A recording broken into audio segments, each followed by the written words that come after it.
को कभी इन दोषों को अपने अंदर टिकने नहीं देना चाहिए। और जो संसार के मार्ग में चल रहे, अगर इन दोषों में चलेंगे तो वो जो आपके पुण्य कर्मों से ऐश्वर्य है भी, वो नष्ट हो जाएगा। आप दुख, चिंता, शोक से ग्रसित होकर बड़ा दुख में जीवन व्यतीत करेंगे और आपकी गति बिगड़ जाएगी, दुर्गति हो जाएगी। लिख लो दिमाग में, डायरी में, क्योंकि ये नोट हो रहा है, आवाज डाली जाएगी, आप बार बार सुन, इनसे बचिए। अपनी बड़ाई, अपनी प्रशंसा कभी अपने मुख से नहीं करना, नहीं तो आपके पुण्य नष्ट हो जाएंगे, बुद्धि भ्रष्ट माने गिर जाएगी। अगर परमार्थ में चल रहे तो भी, और व्यवहार में तो पुण्य नष्ट हो ही जाएंगे। बुद्धि गिरी हुई तभी ऐसी बात होती है। और ये दोष बहुतायत है, ये बहुत प्रभावशाली है। अपनी बड़ाई मारना, अपने मुख से कभी अपनी बड़ाई ना करना।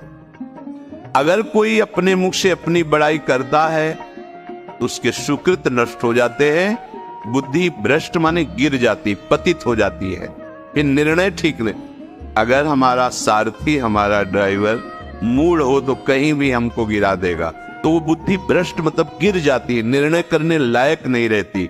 अपनी प्रशंसा अपने मुख से करना, लोलुपता, ये वृत्ति नहीं होनी चाहिए। धर्म से चलेंगे, धर्म के द्वारा जो हमें प्राप्त होगा उसी से हम अपना भरण पोषण करेंगे। आपके बच्चे स्वस्थ होंगे, बुद्धिमान होंगे, परिवार में बहुत सुख और शांति होगी, भले दीपक की तरह जलो, बहुत काल तक रहेगी। लक्ष्मी जी भी आपके घर में बहुत काल, हम ये नहीं कहते कि बहुत नहीं, जितनी है बहुत सुख शांति से चलोगे। अगर लोलुपता करोगे, हिंसा, छल कपट, व्यभिचार, चोरी, ऐसे धन आ जाए, वो आएगा, लेकिन वो हाइलोजन की तरह आएगा, एकदम प्रकाश और फ्यूज, बिल्कुल अंधकार करके जाएगा। देख लेना, तुम्हारे जो सुख के हेतु है, तुम्हारा शरीर, तुम्हारे बच्चे, तुम्हारी पत्नी, तुम्हारा परिवार, उसको देख के तुम रात दिन जलोगे बिना आग के। ऐसे उनके आचरण होंगे, ऐसे उनके अंग होंगे, ऐसे उनके दिमाग होंगे, ऐसा उनका व्यवहार होगा। ये लोलुपता अगर उपासक में या किसी में है तो उसको नष्ट कर दे। सावधान, यदि आपका अपमान होता है तो आपको उसे सहन करना होगा, उससे आपके पाप नष्ट हो जाएंगे। जो तनिक सा भी अपमान होने पर बहुत क्रोध करके दूसरे का अपकार करने लगता है, ये आपका पतन करा देगा, ये आपको फंसा देगा, हृदय जलेगा, अर्थव्यवस्था नष्ट होगी, पूरा परिवार दुखी होगा। जरा सा अपमान की संभावना में आप किसी से भी भिड़ गए, किसी से भी, वो ये प्रवृत्ति आपका पतन कर देगी। उपासक में तो अपमान सहना अमृत है, नीचा अपमानम सुधा, पर व्यवहार में भी ज्यादा उत्तेजित मत होइएगा। ये तो कुछ मिनट की बात है, अगर आपने उसे मारा, पीटा, रिपोर्ट हुई कानून की, ओ फंसते चले जाओगे, अर्थ जाएगा, समय जाएगा, चिंतन जाएगा, बहुत तरह से हानि हो जाएगी। अगर आप सह गए तो आपका सहना उसके लिए आग बन जाएगा। उमा क्षमा सापा होते भारी, तुम्हें दंड देने की जरूरत नहीं, उसका एक कर्म ही उसे दंड दे देगा। आप शांत हो जाइए, आप सत्संगी हैं, आप शांत रहिए। द्वेष भरी बातें, द्वेष भरे क्रियाएं, उन्हीं का चिंतन करके जलते रहना क्रोध से। उपासक को तो क्रोध करना ही नहीं चाहिए, बहुत शांत। ठीक है, अभ्यास में कभी क्रोध हो सकता है, उसको फिर समन करो, अंदर से प्रायश्चित, जैसा कि अब गलती हुई, आगे नहीं करेंगे। और व्यवहार में भी क्रोध को आप पीना सीखें। अगर बार बार आपका क्रोध प्रकट होता ही रहेगा, आपका स्वभाव बिगड़ जाएगा, आपके पुण्य नष्ट हो जाएंगे और आपका जीवन नष्ट हो जाएगा। देने वाला उतना दे देगा, आपको आनंदित रहो। पैसा खर्चा, सब पूरे जीवन का विध्वंस मचा दिया क्रोध ने। कहीं भी आप देखो, किसी से क्रोध करके देखो, फिर देखो तुम्हारा भजन चल रहा है, तुम्हारी वो आनंद वृत्ति है, नहीं जलोगे। ये क्रोध जो है, ये चाहे व्यवहार में हो चाहे परमार्थ में, दोनों की हानि करने वाला है। आश्रित जनों की रक्षा ना करना।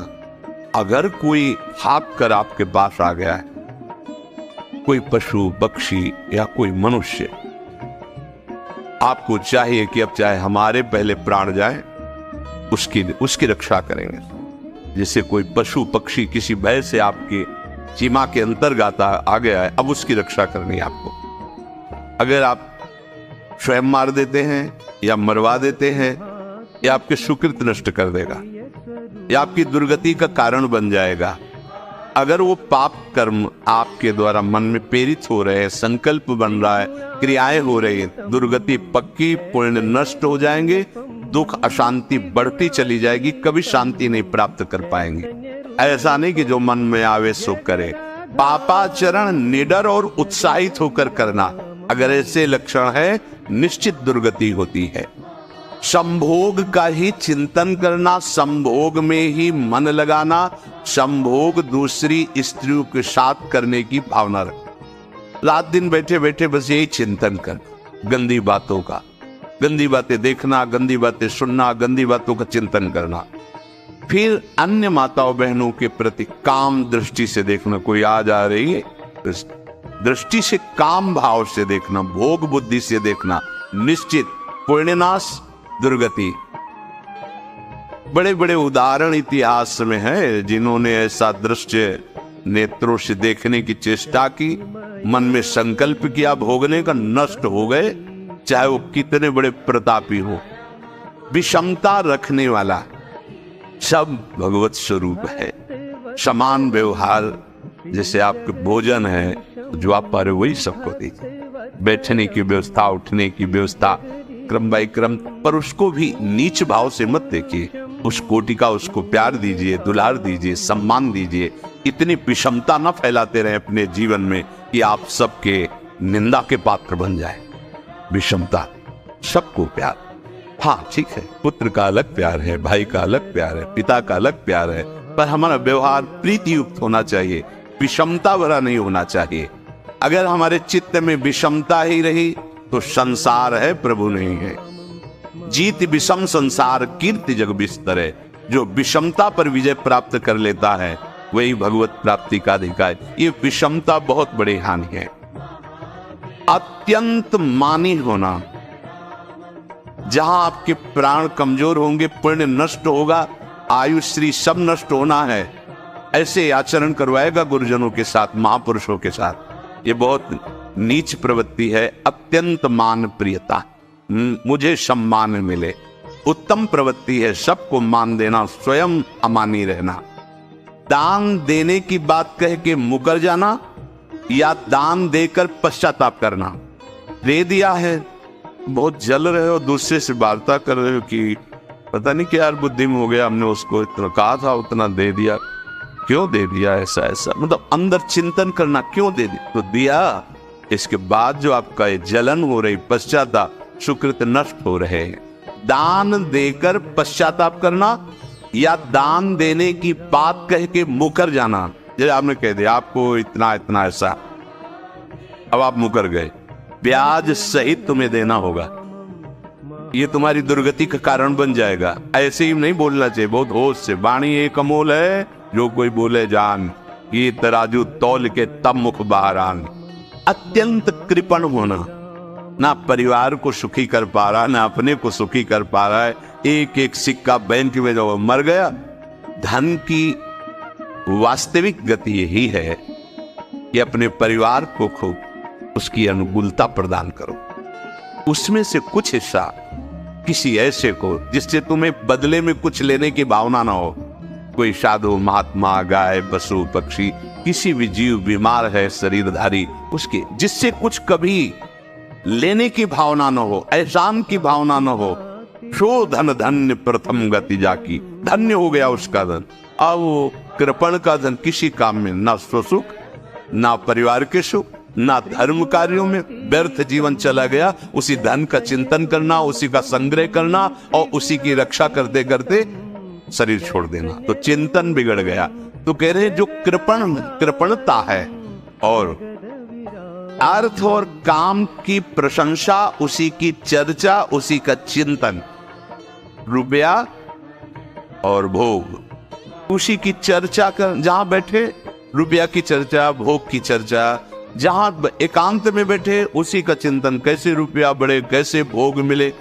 और अगर अवसर मिला तो रुपया अधर्म से आवे चाहे धर्म से, उसको इसकी कोई परवाह नहीं। और जो बालक, स्त्री, पागल, असहाय, जो इनकी रक्षा न करके इनकी हानि करता है, दुर्गति निश्चित है। माना आपकी पत्नी है, उसका स्वभाव बिगड़ा हुआ है, क्रोधी है, कटु वचन बोल, लेकिन आपके ही प्रारब्ध के लिए, माना आपका पति ऐसा स्वभाव वाला है, पर आपके ही प्रारब्ध से तो संयोग बना है आकर, अब इसका निर्वाह कर ले जाओ तो पवित्र हो जाओगे दोनों। और अगर झगड़ा और लड़ाई और मारपीट और कहीं हिंसा आदि के रूप में उतर गए तो फिर और करनी बिगड़ गई। बालक है, आप उसको ज्ञान नहीं कि आप पवित्र है, कि आप पवित्र है, उसको ज्ञान नहीं कि आप उसके साथ व्यवहार अच्छा कर रहे हैं कि बुरा कर रहे हैं। रक्षा करनी है आपको, शोषण नहीं करना। कह रहे स्त्री, बालक और पागल, जैसे विक्षिप्त है, पागल है, आपको रक्षा करनी है। अगर आप